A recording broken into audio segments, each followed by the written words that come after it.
Hola, ¿cómo estamos? Gracias por su participación en esta 11ª Jornada Académica Nacional y tercera Jornada Académica Internacional de Investigación, Creación y Difusión. Mi nombre es Gerardo Martínez Hernández y voy a participar en la conferencia que es Free Youth y el canto abierto. Esta conferencia es con parte del apoyo de la alumna Esmeralda Rodríguez López y está vinculada a un proyecto de investigación práctico que se hizo en la Comunidad Crítica del Espiritismo Popular ACE.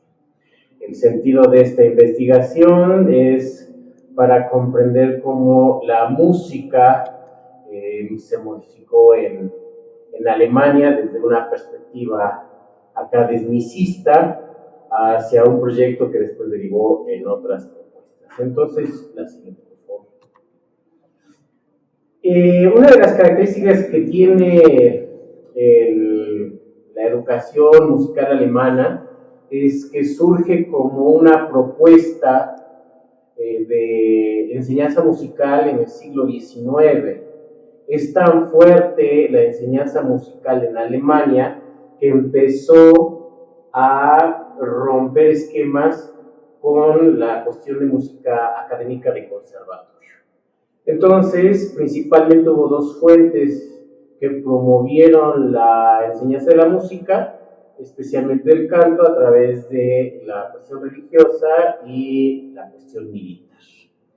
Uno de los movimientos juveniles más importantes que promovieron el canto y que ha sido hoy en día y sigue siendo su eje central educativo es los Wandervogel.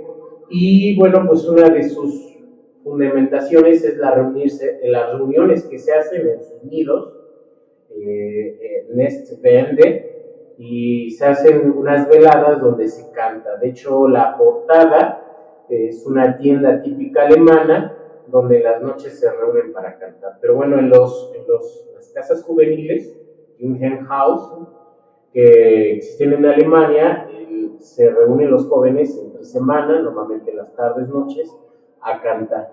Fue tan fuerte el impulso de este movimiento que influyó a otros, entre esos los Pfadfinder. Una de las características que, bueno, pues voy a ir comentando al margen, es que los Wandervogel empezaron a romper sobre todo también con los estereotipos de género.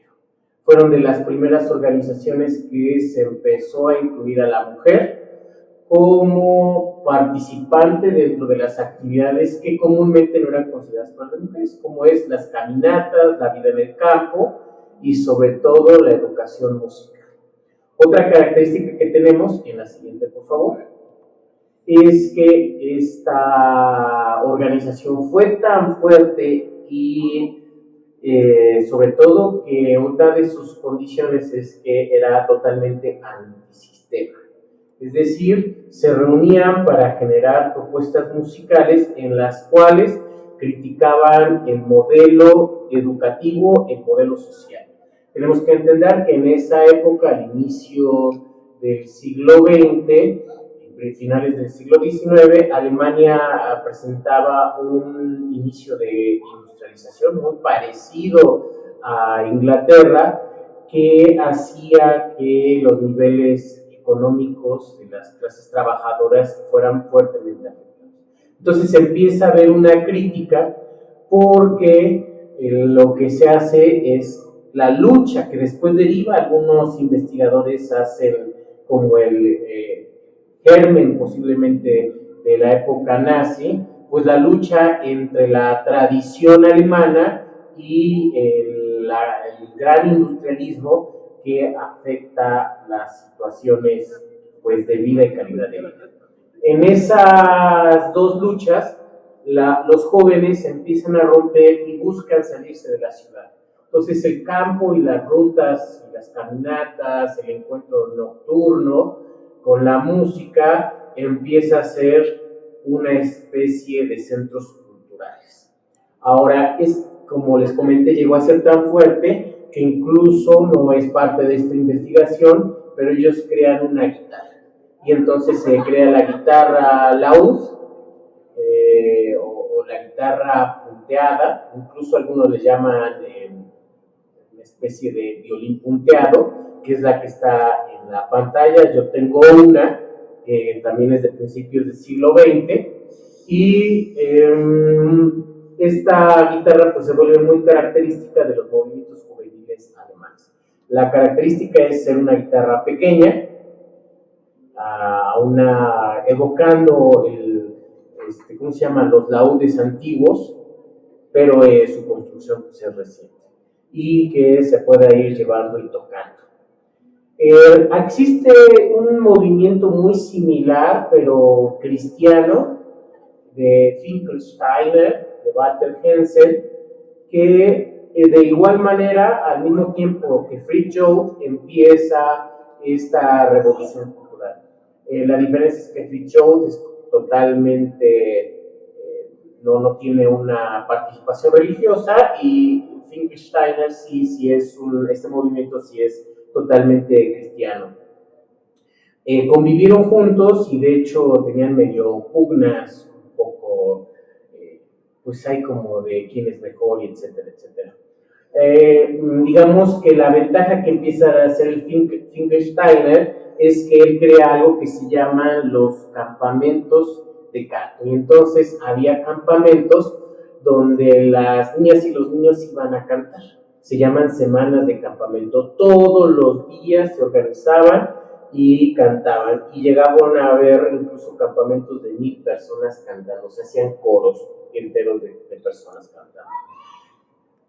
Por su lado, Fritz Job genera el canto abierto, que es cómo poder cantar, pues abierto en dos sentidos. Uno, que no fuera en las salas de concierto, que no fuera en los espacios de concierto, sino que fuera abierto, es decir, para que todo el mundo pudiera participar, pero también abierto se refiere a que sea en el exterior. Fritz Job genera y es partícipe de la reforma educativa en Alemania, y es uno de los principales causantes pues, de la influencia de Karl Orff con su Schulwerk y Zoltán Kodály. Tan es así que Zoltán Kodály le genera unas piezas a Fritz Job.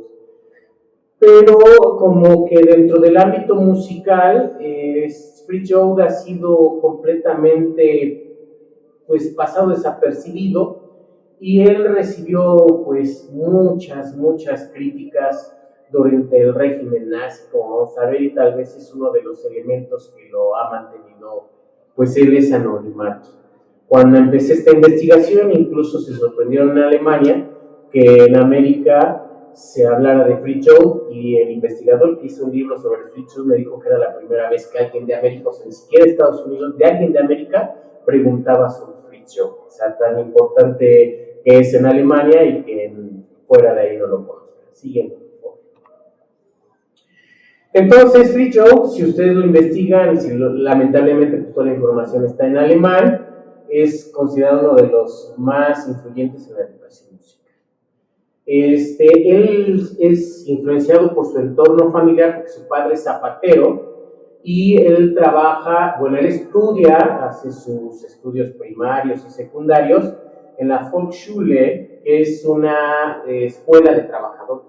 Entonces, él tuvo uno de los grandes conflictos con los nazis porque él lo consideraban que era un socialista, y realmente es que mucho de su trabajo sí parece socialista. Su papá era un líder obrero, trabajador, y bueno, pues de cierta manera su educación y su entorno familiar influyen en su propuesta. Él hace una carrera docente en Bahnstadt de la Volksschule, y bueno, pues eso que quiere decir que él no ingresa directamente como músico, sino que él primero es pedagogo. Él participa en la organización de los Wandervogel, y ahí es donde publica su primer libro, ¿no? Musikalische Jugendkultur, o sea, la música juvenil, es música de la cultura juvenil, y se vuelve presidente de un gremio de músicos alemanes, ¿sí? Entonces, él empieza a moverse con varios docentes, incluso para la creación de una escuela, que es la Waldorfschule, que al final fracasa, pero una de las características que tiene es que empieza a romper con el esquema rígido de educación, lo cual es muy, muy interesante porque incluso el día de hoy la educación alemana es completamente pues basada en la cuestión del mérito, y tan es así que si uno no cumple con ciertos requisitos desde que uno está en primaria, al finalizar la primaria uno ya determina su futuro si va a entrar o no a la universidad. Siguiente por favor. Al principio él empieza a hacer algunos arreglos, él es un amante de la cultura alemana y él empieza a buscar textos y pues hace un último escrito que es Christen, que bueno, está escrito en el bajo alemán y es el último libro que hace de tiempos de guerra, pero él mismo empieza a observar que las cosas en Alemania no están tan bien porque empieza a ver ya los albores de la Primera Guerra Mundial y escribe, ¿no? Hemos cargado con una profunda culpa, hemos sido cómplices de la miseria moral de nuestra hermandad, deberíamos haber educado en la acción moral, en la bondad, en el amor, y en su lugar hemos educado en el egoísmo, en la arrogancia del poder, y la siembra ha dado frutos sangrientos. Los convocamos a ustedes, educadores, hermanos de Francia, en Rusia, en todo el mundo, a que expiemos con nuestras acciones. Son una acción expía desde ahora en adelante. Sean hermanos humanos para sus jóvenes. Queremos extendernos la mano unos a otros más allá de las fronteras para una bravura. Y esto lo escribió en un libro de música. O sea, él ya empezó a partir de eso a decir, no, pues mi música tiene que ser con un sentido diferente. Y eso lo aleja ya de la propuesta de los cantos que se venían, que se traían desde la perspectiva militar. Siguiente. Entonces, vean, ahí podemos ver una foto de sus campamentos y sus reuniones, y él es uno de los creadores de la técnica de enseñanza o de dirección coral, que es muy expresiva, porque era tan grande la cantidad de gente que asistía que las señales y los símbolos de dirección ya no servían porque nadie veía lo que estaba haciendo. Y entonces ahorita vamos a ver, incluso cuando fue a dar un curso al exterior, lo dibujan haciendo sus expresiones y todo eso para indicar. Ahora, él ve que en la música promoviendo la música, se puede llegar a niveles muy elevados. Entonces, se enfrenta a procesos disciplinarios porque él nunca quiere ingresar al partido nazi, pero como no entra, pues él corre riesgo y varias veces de que lo encarcelen. Le aventaron periodicazos, es decir, en el periódico, las noticias, le decían que él era un destructor de la música por andar promoviendo la música popular y no la alta música alemana. Crea una escuela de música folclórica y fundó el formato de participación bajo el umbral de Offensingen, que es el canto abierto. Es decir, vamos a reunirnos en un parque, vamos a reunirnos en un campamento, vamos a ir unas tardes y vamos a cantar. Y eran abiertos para que quien quisiera llegar. Le levantaron acusaciones de diletantismo, es decir, que él solamente estaba enseñando música para que no se convirtiera en músicos profesionales. Y entonces, y por otro lado, que era degradante de la cultura. Ahorita vamos a ver por qué decían esto de él, porque dentro de su propuesta de enseñanza musical, lo que estaba promoviendo era la creatividad y la posibilidad de generar propuestas musicales a los estudiantes de música. Siguiente, por favor. Entonces, dentro de la reforma pedagógica que él participó, él hizo una crítica a la división entre expertos y laicos. Decía que era una cuestión como religiosa, donde los maestros de música se volvían sacerdotes del conocimiento. Entonces, otra cosa decía que era muy importante la reivindicación de la experiencia subjetiva de la práctica musical. Es decir, qué sentía el alumno cuando tocaba. cuáles eran los sentimientos que les movían. Y decía que si el alumno no lograba sentir, era muy difícil que entonces lograra expresar. La actitud como fundamento de la percepción musical, es decir, cuál era la actitud que se tenía, el interés hacia la práctica musical. Que la enseñanza de música no fuera solamente por cumplir, sino que hubiese un sentido de participación. Y bueno, pues hay en algunos investigadores utilizan un término que se llama incluso la agencia. Y bueno, en este caso no lo vamos a tocar. Él dice que la música en Alemania solamente era para las clases altas, para los burgueses, y entonces siempre era como la música se enseñaba de cierta manera para cierto grupo social, y a los demás pues eran ignorados por sus gustos, por su acercamiento a la música popular. ¿Sí? Entonces, él tuvo un gran impacto, y aquí algo que me llamó la atención y quiero así hacerlo un poco más hincapié, es la introducción del concepto de actitud o disposición, Einstellung. La música está determinada por su disposición emocional, cognitiva y volitiva. Entonces es el primero que dice que para lograr una gran trascendencia en la enseñanza de la música es que debe haber una vinculación muy cercana de los alumnos con la cuestión emocional, que su parte cognitiva esté profundamente conectada con la teoría y haya una voluntad de aprender. Si esas tres cosas no se logran integrar, pues entonces no se va a llegar a objetivos metodológicos trascendentes y pues de aprendizaje. ¿Sí? Entonces, por lo tanto, para nosotros, frente a cualquier arte, no se trata de múltiples conocimientos, ni de múltiples simpatías, ni de múltiples relaciones, ni en absoluto de conocimiento, empatía, relación, es decir, de versatilidad, sino de la más alta y noble unilateralidad. No se trata de lo material, de lo múltiple, sino de mí, el único. Solo la orientación hacia la convicción, hacia el ser humano, hacia la comunidad, es decir, la orientación noble, puede ser nuestra orientación. Y aquí es algo muy importante. Él empieza a diferenciar entre el individuo y lo colectivo como algo importante para el desarrollo musical. Siguiente.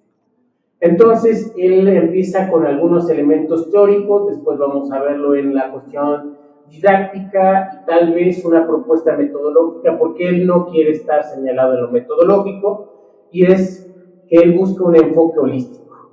Y lo más importante es que busca integrar el cuerpo, la mente y el espíritu. Para él moverse es muy importante, y el cantar, con hacer movimientos, con tener posibilidades expresivas, es parte, sobre todo en el desarrollo de la educación musical. Y aquí es una cosa que a lo mejor me faltó acotar. Cuando se habla de música juvenil, tenemos que pensar que el concepto de joven en esa época, estamos hablando de niños que terminan la secundaria. ¿Sí? Porque era hasta ese momento donde era la educación obligatoria, y quien no tenía los recursos económicos pues no podía seguir estudiando. Entonces estamos hablando aproximadamente de 13, 14, 15 años. ¿Sí?